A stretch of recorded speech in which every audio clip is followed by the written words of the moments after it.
Black Freezer ဟာ Goku Broly နဲ့ Vegeta တို့ကိုအသက်ရှူချိန်တောင်မပေးဘဲအပြတ်သက်ချေမှုန်းနေပါတယ်။အဲ့ဒီအချိန်မှာပဲဆဲတမက Krillin အတွင်းနဲ့စစ်တလင်းနဲ့ရုတ်တရက်ပေါ်လာခဲ့တဲ့ Freezer ကသူ့ကိုမြင်လိုက်တော့တကယ် Krillin လိုပဲအားနေတယ်လို့ထင်ပြီးသူ့ရဲ့အရင်ပုံစံတစ်ခုစီပြန်ပြောင်းလိုက်ပါတယ်။ဒါပေမဲ့ဆဲတမက Freezer ဟာအားနေတဲ့ကောင်လေးတစ်ကောင်ထက်မပိုဘူးလို့ Goku ကိုပြောလိုက်တယ်။ဒါက Freezer ကိုဒေါသထွက်စေပြီးဝင်တိုက်ဖို့အပြေးလွှားကြိုးစားပါတော့တယ်။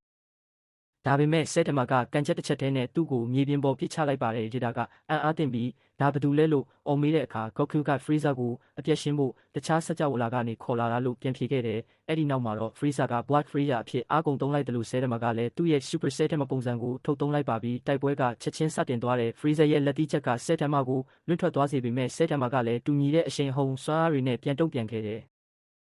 ခေတ္တခဏတော့ Freezer ကအသာစီးရနေပြီးဆဲထမ်းမကိုပြန်တိုးထုတ်နေတယ်လို့ပါပဲ Freezer နိုင်တော့မယ်လို့ Vegeta ကစိုးရိမ်တကြီးတိုးတိုးလေးပြောပေမဲ့ Goku ကတားလိုက်ပါတယ်မစိုးရိမ်နဲ့ငါဆဲထမ်းမကိုလေ့ကျင့်ပေးပြီးခဲရောက်ခန့်အသုံးပြုနေတင်ပေးထားတယ်အဆိုးဆုံးကဆဲထမ်းမဟာအဲ့ဒီစွမ်းအားကိုအစပေါင်းတန်းကြီးကနေအနန္တအထိမြင့်တင်နိုင်တာပါပဲ Black Freezer နိုင်တော့မဲ့အချိန်မှာပဲဆဲထမ်းမကအတီပေါက်ဖြစ်သွားပြီးတားဆီးလို့မရတဲ့လက်သီးချက်တွေကိုတရက်ဆက်ပစ်လွတ်လိုက်ပါတယ်